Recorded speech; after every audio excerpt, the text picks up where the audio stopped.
hello there, beautiful YouTube fam, the best fam in the world. How wonderful you've been for waiting so patiently. Only an awesome YouTube family like you could bear with us, really. Bear with me. My guest has been wonderfully waiting, but our tech guy, oh, I'm not too sure about her. But anyway, this isn't even fashionably late, guys. This is just late. So thank you for waiting so patiently.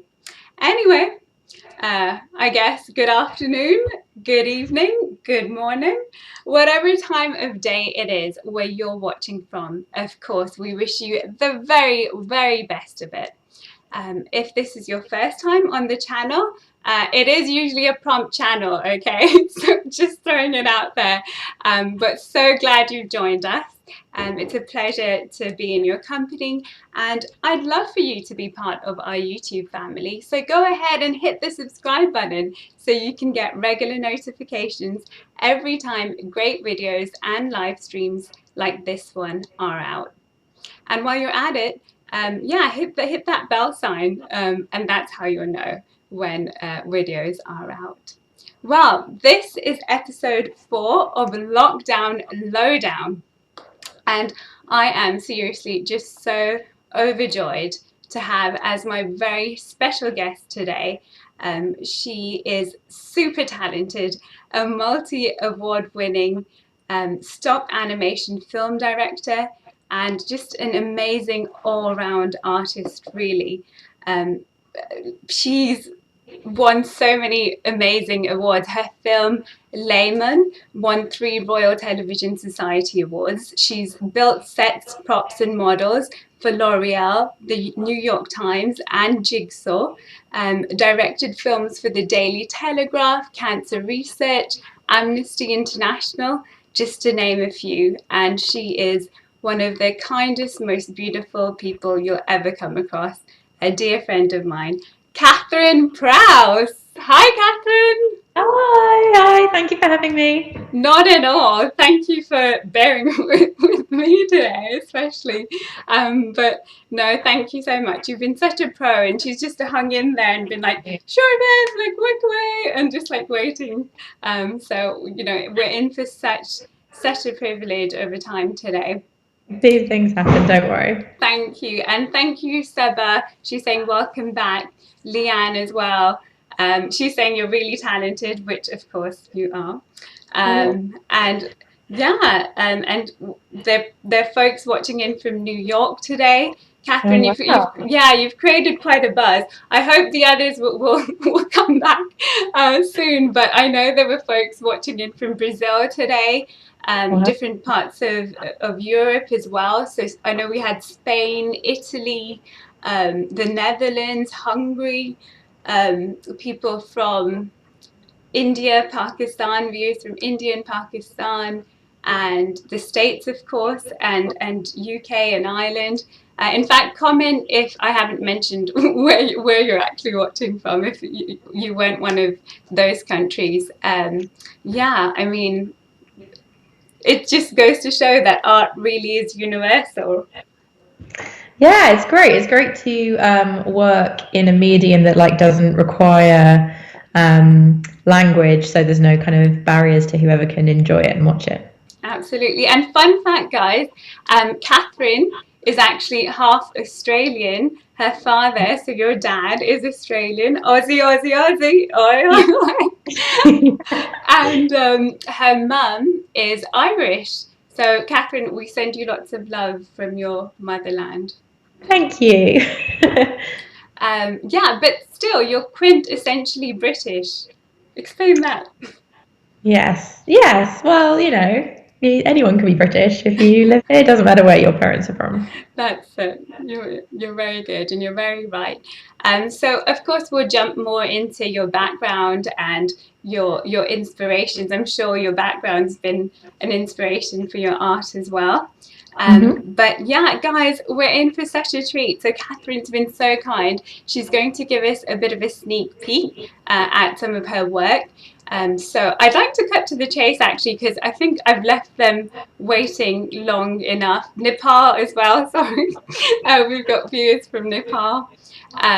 So just throwing that in there. So what we'll do is we will look at some of Catherine's work now, if that's okay, Catherine. And if we can save maybe like half of it for later, because it'd be nice for our viewers to get a feel for your work. Yeah, of course. Okay, well, I was kind of thinking about what to show you guys because I'm working on a project at the moment in lockdown, which is kind of a secret project. It's not going to come out for a while, but I found some like little props and stuff that I've been making that I thought kind of might be interesting. So I've got one here. I don't know what the focus is like on my camera, but this is a little basketball I was making. Wow. So that's going to be a little prop that's in the film. It's so well rounded, Catherine. It's so amazing. It's not easy to get it so round. I can tell you, it was not easy to get it so round. It took quite a lot of work to get it. Yeah. And guys, honestly, like we're so blessed when it comes to art. You know, we just see the end product. So whether it's a lovely prop like Catherine just showed us, or a movie or a song, whatever, we see the lovely end product and we're like, oh yeah, that's beautiful. But there's so much hard work that goes in the background. So like how long would it take to create like that ball, for instance? That basketball probably took about half a day to make, just that one prop. And actually it's kind of a little bit different in lockdown, because normally there would be a whole team of people working on this who kind of each have their little job, but because of lockdown, obviously I'm kind of doing everything, which is kind of fun because I get to do loads of things I would normally do, but it does mean it takes a bit longer. And actually all of the stuff that I'm about to show you actually is in a shot that's maybe like 5 seconds long. Okay. And it's set in a place that has lots of food in it. And I've probably spent like 2 or 3 weeks just making all these little bits of food, and it's only going to be on screen for that short amount of time. Wow. But I've been doing it because I enjoy it, really. Yeah. And obviously with this slow pace of work with lockdown, I've had time to like focus on the details, whereas normally everything would have to be like really, really quick just to get it done in time for the shoot. But I've got a little bit more time now. So I've got, again, I don't know what the focus is like on here, but I've got this tiny little burger. Wow, I love the sesame seeds at the top. Yeah, they're so just cool. Painted on top. I've got a couple of these actually. Oh, I love it. The world's tiniest burger. They're a good little prop. And the detail is amazing in that, Catherine. It's really fun to do the details. I think that's why most people get into stop motion animation, because they just like very precise little detailed minds. And I've got 3 stages of banana to show you. So there's the full banana there. That's like a full good banana. I've got a little half peeled banana there. And it's meant to like lie flat on a tray, so it's kind of a bit of a weird shape. Amazing. One of our viewers, Samantha, hi there, Samantha. She's just asking, from where are these jewels? Well, these jewels are made by this lovely lady here, Miss Catherine Prowse. She made them basically. But obviously, Catherine, I think there's scope for starting your own line as well. I think people want to buy these jewels. Yeah, I mean it's a very kind of addictive process. That's even like this is the like just banana skin. I don't know if you can see it, but it's just like a discarded banana skin. Even making something kind of ugly like that is, if you get into all the details, it's a very fun thing to do. Oh, definitely. Yeah. So I mean, I've got quite a lot of this stuff. I've got a little Keep it coming. Okay. What should I show you? Yeah, little sandwich. Oh wow. And what does it look like from the centre? Can you hold it up to us? Yeah. I don't know if the details coming out so well on this camera, but yeah, and I've got the little other half of it. I love the crust. Oh my gosh. So Catherine made these from scratch. Yes, and actually these were made so that it's got like a little bready texture on the surface, and that's made from semolina, which is this like dry powdery thing. And if you cover the little clay in that, then it has, when you paint it up, it gets a proper bread texture. I've got quite a lot of these sandwiches. I'll show you. I don't know if you can see them. My handful of sandwiches. They're all falling all over the place. Lovely. And so this is basically for a film that you're working on at the moment. Yeah, so this is the like props side of the film that I'm doing. And so I'm kind of thinking about, obviously I'm thinking about like the story, and the script and like the set design, how every shot's going to look. Also thinking about the props and the puppets and the sound. We just a few days ago figured out what the sound was going to be. So yeah, there's a lot to think about. I can imagine. There's a lot to think about just for a YouTube live stream. So Yeah. for a stop animation movie, you know, I can only imagine. Catherine, hats off to you. Wonderful stuff, and looking forward to seeing a little bit more later on. That was amazing. Yeah, so you have such an interesting story. Before we move on to like how you got into art, I sort of want to talk about sort of your life, because you're such an interesting person. You were homeschooled. Yeah. So I think that like I only know very few people who were homeschooled, so that's extraordinary in itself. Talk us through that a little bit. What age did you start getting homeschooled at, or were you homeschooled like all your life? I started when I was 12, being just educated at home, mainly by my mum, but also through a few like other classes and tuition and things that I did. Yeah, which is it's a really different way of learning, and I think it prepared me quite well for university style learning, where you're kind of more independent and all your learning is more kind of project based, so you kind of have a bit of contact with a tutor and then you kind of go off and explore your own interests. But I did find going back to school, which I did when I was 16 to do my A levels, I did find that a bit of an adjustment at first, because it's just a really different environment. But yeah, I mean, it's definitely kind of a unique way of approaching learning, because I think you just have a more kind of holistic approach. Absolutely. Then you kind of see all different parts of your life as an opportunity for learning. And also I think it's made me a bit deinstitutionalized, because I'm not a great one for like bureaucracy and red tape and things like that, which is a good thing, but also sometimes a difficult thing, because sometimes in life you do have to fit in a box temporarily.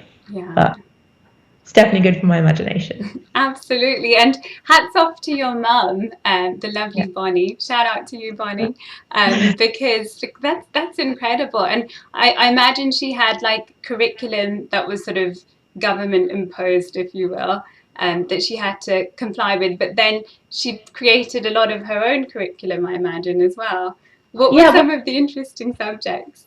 In the UK, to be honest, I don't know if this is true now, but it was certainly true when I was in school. There's no like specific legal curriculum you absolutely have to follow, other than your education has to be appropriate to your age and ability. So we would do stuff like we'd have a certain time period maybe, or it might even be something like a book we were reading, and then so in English we'd learn about the book, in history we'd learn more about the time period, in kind of art and design we'd learn about like the craft of that period and how to how art was in the context of the book and the history. And so it was a very kind of organic way of learning about things. So yeah, I mean, obviously my mum would kind of put a lot of work into planning out what the kind of broad scope of what we were going to learn about was. But there was a lot of room for kind of freedom, and the child, the two of us kind of leading the direction that they wanted to learn about and research into, which for me was really good. That's so cool. And really, you said there about the transition from being homeschooled to your A levels. And like, hats off to you, because that's a big transition.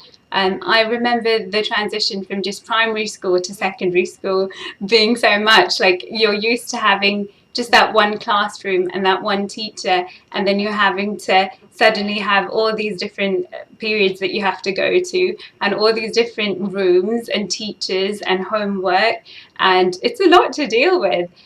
So I can only imagine, going from homeschool to A levels, just what a big deal that was. But it's amazing how you took it into your stride, and she aced all her A levels. Catherine's very, very under the radar about that, but can you just imagine? Like, that's amazing. And she was accepted to study at the University of Cambridge, where she majored in English. So tell us a little bit about that, Catherine. I'm sure that was a proud moment in the Prowse household. And tell us a little bit about that. Like, was the intention to do A levels to help you kind of go into university, and that was what you were looking to do? Tell us a little bit more about that. Well, I think the decision to do A levels was just kind of so I'd have more options for what to do next, and that if I wanted to go to university, that would be a lot more possible with kind of A levels under your belt, because it can kind of prove what you can do. And I think, to be honest, my parents have always been very kind of relaxed in terms of their like practical expectations about what I would do with my life. So they obviously were really proud of me getting into Cambridge, but I think they were mainly just pleased that I was doing something I was interested in, because I've always been really into like books and reading, I mean, it was a kind of fantastic experience to get to study something I really enjoyed at a great university. And I think it's definitely, I mean, even though it's not kind of directly obvious how that degree relates to what I do now, I think it definitely kind of shaped my critical and creative thinking, which is something that I hope I bring to every project that I do. And it definitely kind of just gave me a wider like cultural context. Just reading that amount of material helps you think about so many ideas. You get to experience all these different works of art, and that kind of definitely grows your brain and your creative powers, which is really important for kind of making any kind of art, whether it's a book or a film or whatever. Absolutely. Fantastic. Well, it all worked together and it worked well. So tell us about that, because I know you always loved art. Tell us a little bit about how that passion, or when did you realize you had this passion for art, and then from English transitioning, or even not transitioning, but just saying like, okay, that was good, but art is what I want to stick to, and this is what I want my career path to be in. Well, I think like a lot of people, particularly of our generation in their 20s, I didn't have like the strongest idea of what I wanted to do with my life, and I found kind of the pressure that is sort of put on you by people's expectations a little bit daunting. And also, I think maybe it's part of the whole deinstitutionalized thing. I've never had like a really far ahead game plan for like, I want to do this because I want to do this. I just kind of like did whatever felt really interesting and like the right thing for me to do at the time. So I did my English degree, and then I was working in London in some antique bookshops for a while. Again, it was just something that I did because I really love books, and old books in particular, and it felt like an interesting next step. And I did really enjoy that, but as I was doing it, I kind of found myself like lusting after a bit more creativity, because I did art at A level, and I had always like my two things that I really loved doing were drawing and reading, and I kind of got to really put a lot of emphasis on those because of the structure of the way that I was schooled. And I just felt that I really wanted to explore that part a bit more. And my first step was I did an adult education like part-time course in children's book illustration. And that was kind of like my way in, and I thought I wanted to do more after I'd done that, so I decided I would do a second degree, and my degree was in illustration and animation, and I studied in London at Kingston University, and I kind of started off illustrating. I think most kind of creative people's first experience with art is drawing, because like little kids are given pens and pencils to draw with. But while I was there, I experimented with lots of different things. I was actually making particularly small things like the stuff I just showed you that really kind of captured my imagination. And then I felt kind of the next step was to do something with those things and to kind of make a film with all these small props. And so that's kind of the roundabout way I got into animation, because when I graduated from Kingston, I was working on people's films, making props for them. And I kind of wanted to start making my own films. And so I started kind of small with just making a few things in my bedroom. And then started getting bigger budgets, so I could make the films better every time. And to be honest, I still feel like I'm learning every job. I still feel like I kind of want to get better, and it's all like a process rather than a destination. But yeah, that's where I am on my journey at the moment. I don't know where it'll take me eventually. That's fantastic, Catherine. I love your passion for learning. You can really see that. And for a lot of us folks who would have been like, I've gotten a degree from Cambridge, bye Felicia. I'm just going to carry on from here. But no, that's not what you did. You continued your education. You changed the field that you were specializing in. And you were like, I want to find out more about animation. And you seem to pick up new ideas, and I guess that's what creatives do, but you seem to pick up ideas from everywhere. So you were in this shop, it was the creative drive that pulled you, and you were like, I want to learn more about animation, and one thing led to another, and then you were working for others, but then you were like, hang on a second, I can do this myself. Which is wonderful. Excellent. So yeah, what another really interesting fact was the time that you had to make some major life alterations, if you will. Was that around about that time? And tell us a little bit more about that, the changes that you made. And I guess it ties in with learning. If you're willing to learn, you're going to make the necessary adjustments to do better. And I think that was probably your approach in this. So tell us a little bit more about that. Yeah, well, I think I got diagnosed with polycystic ovary syndrome, which is actually like a fairly common condition, and it's basically kind of a product of the fact that humans kind of evolved to live quite different lives than we do now. We live very sedentary lives. And yeah, I kind of found out that I had that in my kind of early mid-20s. And I mean, I had to kind of shift my focus a lot, because up until that point, I think like a lot of young people, I'd sort of taken my body for granted and just assumed that I could like abuse it. I could stay up all night working or having fun. I didn't have to like eat right or exercise or kind of do anything to take care of myself, basically, and everything would still be okay. And I mean, I think, to be honest, it's still like a process where I have to learn to like value myself and prioritize myself, and look after myself, really, because I think I don't know, I've always found a temptation to kind of prioritize the work that I'm doing over kind of my actual self and not put any boundaries up, and that is like personally and professionally a thing that I kind of am still having to learn how to navigate.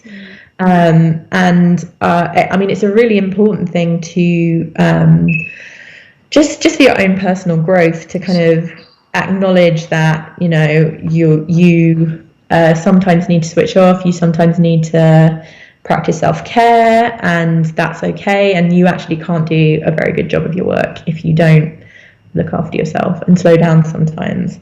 And every so often I do need to remind myself again. But I mean, I think that's actually kind of another plus of lockdown, is that because we do have the time to do things like that. Like I have the time to exercise, I have the time to kind of plan what I'm going to eat. I have the time in my schedule to not have to work very long hours, and I've been trying to value that and see that as a good thing and not just be frustrated with having to stay in all the time. Yeah, absolutely. I mean, that's great advice for us in lockdown, because it's a great opportunity to take a step back and prioritize what's important, think things through, and just analyze where we need to make some adjustments. I loved what you said about sort of being young. And of course, I know in the creative field, it is a lot of late hours at times, and some folks are just night owls and they get their ideas in these odd hours, in the early morning and stuff like that. But I love the fact that you recognize that, and you were like, okay, well, this is what I do and this is my work, but I have to take care of myself firstly, in order to do the work. So that's wonderful. And of course, there was exercise you touched on there.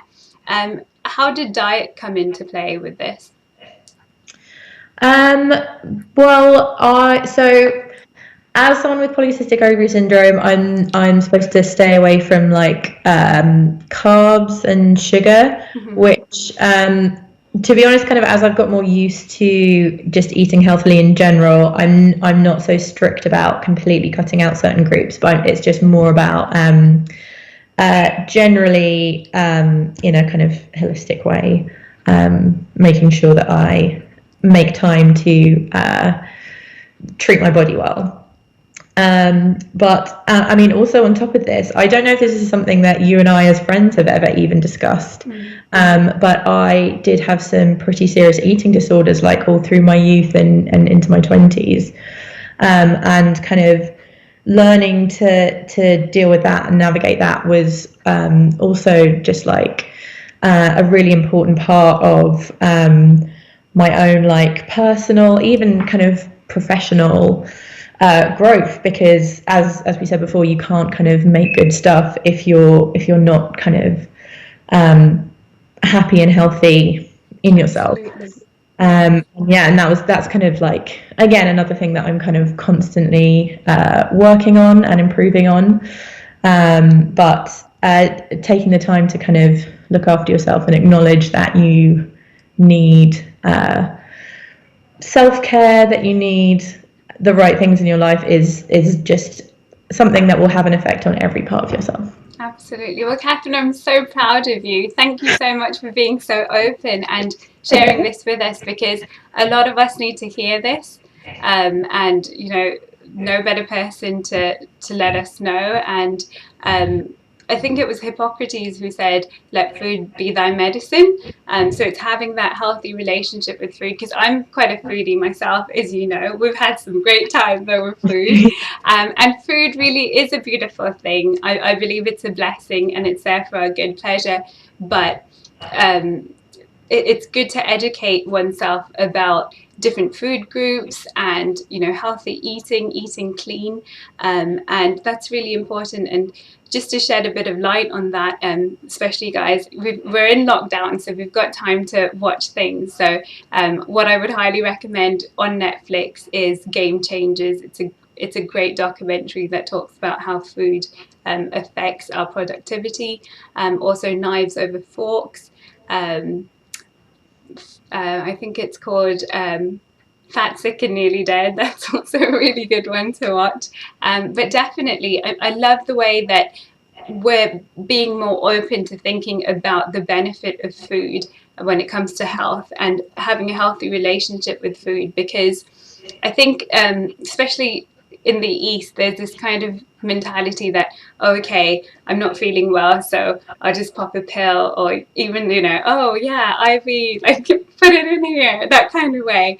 And the thing to bear in mind is, yes, seek medical help and so forth, but in a way that only deals with the symptoms. But if you want the cure, you have to put in the work, and you have to go deep within your diet and your health and your exercise, and be open to it, because it's important, and it's going to give you that longevity in the long run. What would you say to that, Catherine? Yeah, definitely. I mean, as you say, it's potentially such a like joyful part of your life, particularly now when there's not much else exciting going on other than like planning what you're going to have for dinner. And yeah, I think it can be difficult to tell, again, when you're young and everything kind of seems a bit more chaotic, how healthy your relationship is with food. And yeah, I think it can also, if you kind of abuse it, be a way of like avoiding your feelings by just kind of relying on the like serotonin you get from eating something really good, or if you don't eat enough or don't eat the right thing, it can be a way of like almost like punishing yourself. And I think something we kind of all know is we all need to be kinder to ourselves, because it helps us be kinder to other people, and to really like value yourself and know that you and yourself and your body is something that is worthy of nourishing. And yeah, I mean, it's such an important part of just being a happy person, I think. Yeah, absolutely. Thanks for that, Catherine. Okay, well, from here, let's transition back into the arts then. We talked a little bit about your background, of course, half Australian, half Irish, very much British also. Has that played a part in your influences when it comes to art, and how? I mean, I think, yeah, it has. I think everything that kind of makes up you as a person has an influence on your kind of creative voice, how you see the world, how you think about the world. I think definitely the Irish heritage, particularly, there's a big tradition of like storytelling through words or through song. That I was really immersed in as a child. Like it's a big part of a party for everyone to like sing a song, or my dad is like a really rubbish singer, so he recites some like weird Australian poems instead. That's his little yeah, but I think storytelling being such a big part of the culture definitely rubbed off on me in that way. And also, my parents have a house on Sherkin Island, which is right down in the south of Ireland. And being there, I find a really kind of healthy, creative space, because I mean, it's like really quiet, like just breathing the air compared to London. It feels really like good for you and healthy. And I think just allowing yourself space and quiet time just to like be with nature is just really good for like yourself and your soul and everything. And it kind of gives you the building blocks to then go and do good things with like your life and your career and everything, if you're nourished in that way. Yeah, wonderful. Yeah, you hear a lot about writers and how they like to escape to sort of nature and the countryside, or have a cabin somewhere. And I think, yes, definitely, the sceneries around us and our surroundings make such a positive difference when it comes to creativity. And it's lovely to hear how the beautiful land of Ireland does that for you. Just a ploy to promote tourism in Ireland, of course. Fantastic. So, Catherine, I know you've got some more stuff to show us, which is lovely. So we'd love to see that.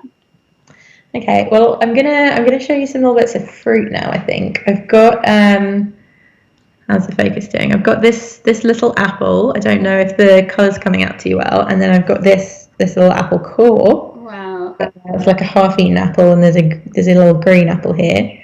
That's incredible. I've got these two little oranges. Oh, lovely. Fat zoomers. And they've got, I don't know how well that's coming out on the camera, but they've got a little dotty texture all over them. Yeah. I've got a nice bit of lettuce and tomato here. Oh, lovely. The Okay. detail on the tomato, it's just incredible. Yeah, that was a really fun one to do, dotting all the little seeds with a pen. Got a couple of pears here, a fat one and a thin one. Very nice. I love the detail. Really, really nice. The texture, you can really tell. Yeah, and I've got some less healthy ones now. These are for if you just want to treat yourself and have something fun. So I've got some chicken nuggets. There we go.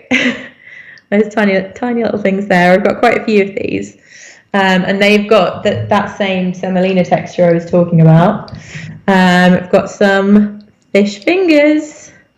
Wonderful. Okay. Everyone needs some good fish fingers. Yeah. And I've got quite a few of these little potato smiley Oh, faces. I remember those. I love the sort of tint of brown that you've got on the top. It really looks like it's just popped out of the oven. Very nice. Yeah. The paint job on that was really fun. Very I've realistic. got some chips here. That's gonna Lovely. be a little pile of chips like that. And there we go. Fantastic. And I've also got a little bit of spaghetti there with Oh, yes. some bars. Wonderful. Yeah, there we go. So, Catherine, the detail's so fine. So, do you have like really fine instruments to work with? Yes, I mean I'm kind of a bit of a make do and mend kind of person when it comes to equipment. So I'll often just use like whatever's around. I can use like the tip of a pencil or a toothpick or something to do things. But I also have there's one piece of equipment I have which really freaks people out when they see it. Okay. This syringe is actually full of glue, and it means you can get like the tiniest little pinprick dot of glue on top of something.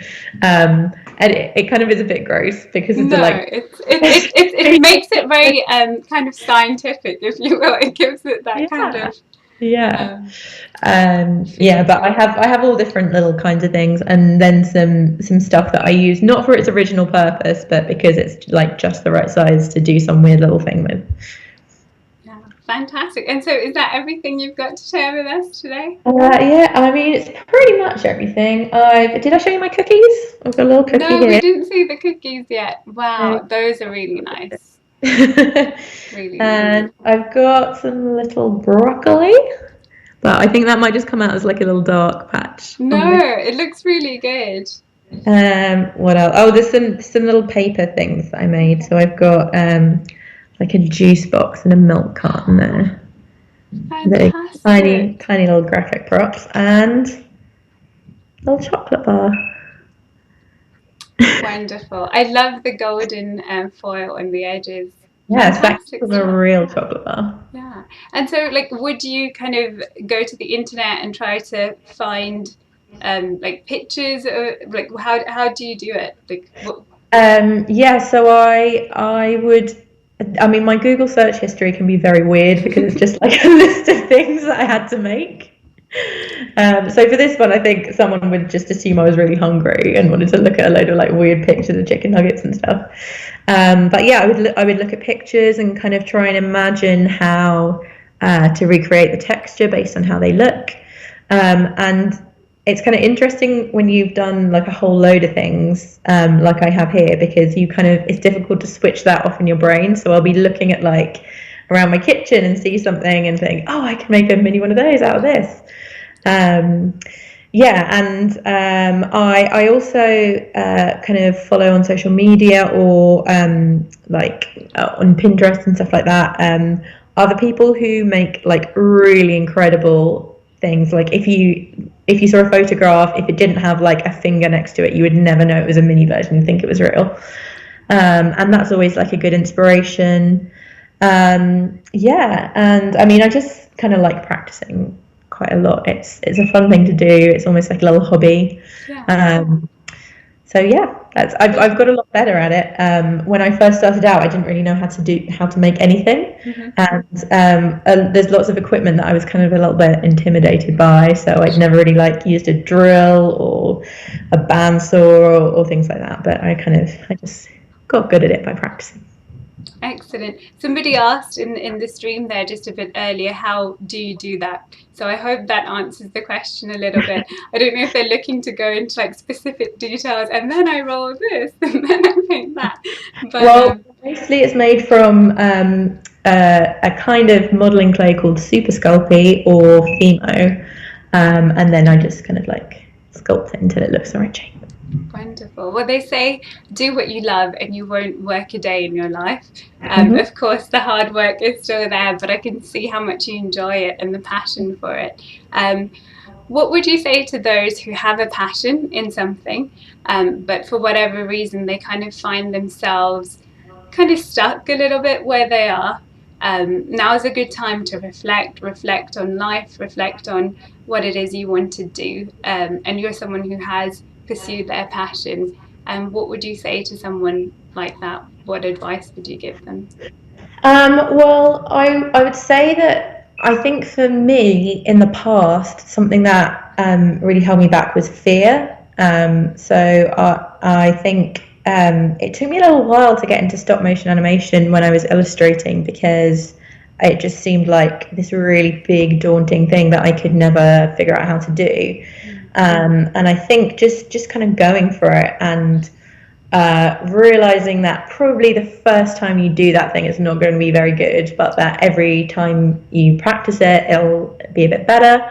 And that it's not, I don't think that creative people are ever at a stage where they're like, right now I'm done. I'm like, yeah, the work just carries on all the time, right? Yeah, you're always going to want to like get a bit better. Yeah. And also, I would say, because I think a lot of people sometimes get to the stage with creative jobs where, I mean, because it is a job, you do end up doing like quite a few things you probably wouldn't choose to do. Like there's some boring elements to every job or hard elements, and that sometimes I think it's important to just take a step back and give yourself some space so that you can really like enjoy it again, because like, I don't know, you might really love drawing and become an illustrator, but then that kind of becomes a job. So, I mean, maybe you can find something else creative, like maybe embroidery can be your hobby, and that can be like just for fun, and it doesn't get like sullied by having to meet deadlines or anything, or just like having to do the day job. I think it's good to like try new things to keep it fresh, because that might inform the way that you do your day job as well. You might discover some really cool thing about your creative approach to embroidery that makes you a better illustrator. Absolutely, that's wonderful advice, and I loved what you said about fear and overcoming it, because I think part of that is this idea that, oh, I have to be great at it, and if I'm not great at it, then obviously within reason, and we've all watched Britain's Got Talent, and it's important to really have some honest folks in our lives who tell us, well, you know, truthfully, you're a wonderful person, but maybe try this instead. But apart from that, you know, there are folks that are really good at something, but it's that fear of being perfect at it, and it's okay, because we all started somewhere in whatever it might be, and it's good to pace yourself and maybe celebrate little successes. Well, today I mastered this, today I learned how to do that, and I really like your point about how it can be transferred. You're learning transferable skills, so you know, maybe like you said, being a good embroider might be something that you take into, like, you know, your illustrations. So fantastic. And I think as well, just seeing it as like a process, and that failure is part of that process, because if you just like find it easy and you're doing well, then you're not really ever going to grow. You're going to get stuck, because I think social media can really play with people's perceptions of that, because obviously people only post like the really good stuff that they do, and you don't see the like 20 really bad drawings that like went in the bin. And I can't remember the exact statistic now, but I saw this thing that was about how Picasso is thought to have created like, I don't know, so and so many masterpieces, but he actually made like thousands of drawings. And you don't kind of think about the fact that sometimes it's a bit of a numbers game, and that you are gonna do some stuff that is perhaps not like the best masterpiece there's ever been, but it's still part of your journey to doing something that you're proud of. Absolutely. Excellent advice, Catherine, really. And I love what you said about social media, because one can't really avoid the elephant in the room. It's great for so many purposes, but we know the effects it can have as well, on especially, I think, the younger generation and those who are still kind of figuring out who they are. And then they have this sort of pressure to deal with on the side. So just realizing that, often it is the best bits in life that are being displayed, and everybody has their own struggles, everybody has things that they have to do, and just don't feel kind of like, oh, I'm not meeting the mark, or maybe, other people's lives are better, or whatnot, because everyone's dealt with different cards in life, and life is I guess it's a series of ups and downs, but it's actually parallel as well. So there might be these celebrations going on and these achievements, but there's also hardship on the side that we don't often get to hear about. So just bearing that in mind as well. Yeah, and it's completely fine to go at your own pace. Just because there's someone who's really successful right now, that doesn't detract from your success. Just take it as inspiration. Absolutely. Lovely. Oh, well, that's such words of wisdom they are, really, Catherine. Great. Well, we talked about lockdown a little bit earlier. Now, lockdown has been particularly interesting for you, and you've been very kind to share why. So, Catherine, tell us, what did you discover in this lockdown? What did I discover? Is there something in particular that I've told you about? Oh, yes, yeah. So basically, the reason for the lockdown, and it greeted you, and it showed you its face and was like, "Hi, Catherine, here I am." Oh, yes. I did actually have coronavirus. You're my first guest who's had it so far, so Really? thank Yeah. you for shedding light on it. I think there might be some people out there who've had it and not realised as well. But yeah, so I did have it. I wasn't obviously 100% sure at the time. It was just kind of like a really weird cold, basically. And so I think if there hadn't been like all this news about a global pandemic, I just would have thought, oh, that was a really bad cold. So, which I realised I was very lucky, because lots of people have had like really bad symptoms, or it's lasted for a really long time. But yeah, I got it. I think just before official lockdown happened in the UK. It was like the first week of lockdown, and yeah, I mean, it does hammer home how easy it is to spread, really, because I think we got it from our neighbours, and we thought we might be sick, and we just wanted to be like really safe rather than sorry. My sister and I, we lived together, so we like didn't go and see my mum on Mother's Day, just to be sure that we wouldn't give her anything. And then about 2 weeks ago now, I had an antibody test, and it turns out that it was coronavirus. Wow. You guys must have really strong immune systems, I think, just the Prowse sisters fighting it out, really, because, and you're right, everyone has a different sort of dose of it, and their body reacts differently, but it's good to hear that. It's a good balance against people sharing a lot of horror stories, basically, and talking about having like cold sweats and stuff like that. So that's encouraging to know that actually not everybody reacts to it so badly. Yeah, I think so. And I think obviously if you're a bit older, or you have some kind of like underlying medical condition, it can be a bit more dangerous for you. But I think even some kind of healthy younger people have just been unlucky and got it really badly. But yeah, it was. I mean, for me, it was just like, obviously it was not pleasant and it was inconvenient, but it was definitely something I could get through. And I'm really glad I didn't give it to my parents, because they're a bit older, and my dad has a couple of like middle-aged man health conditions that probably wouldn't have been a good idea for him to get it. but yeah, I survived. Yay, there we go, a survivor. Yeah. Amongst other things, Catherine.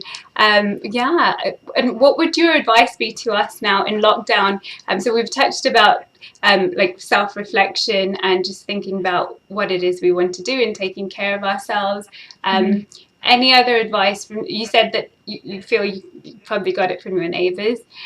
So like what can we do to be a better neighbour, if you will, and kind of, what can we do to help prevent it? What would your advice be as someone who's already had it?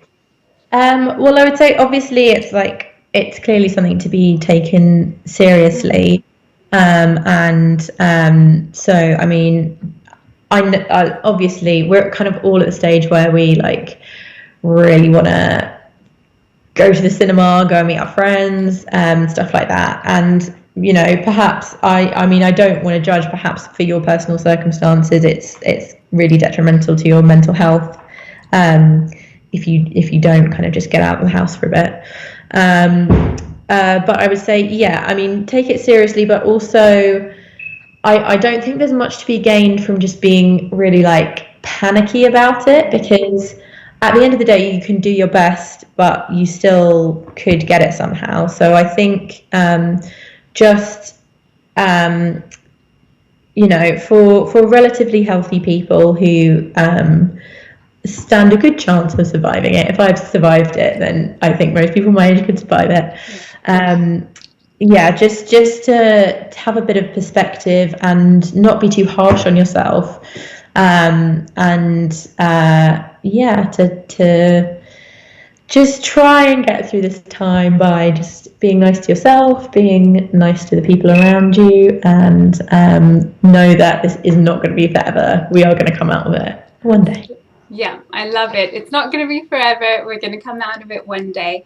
And until then, I love thy neighbour and thy act responsibly and take care of oneself as well. Wonderful. Well, Catherine, thanks so much for the time you've shared with us. It's been such a pleasure looking at your work, and just the detail in it is wonderful.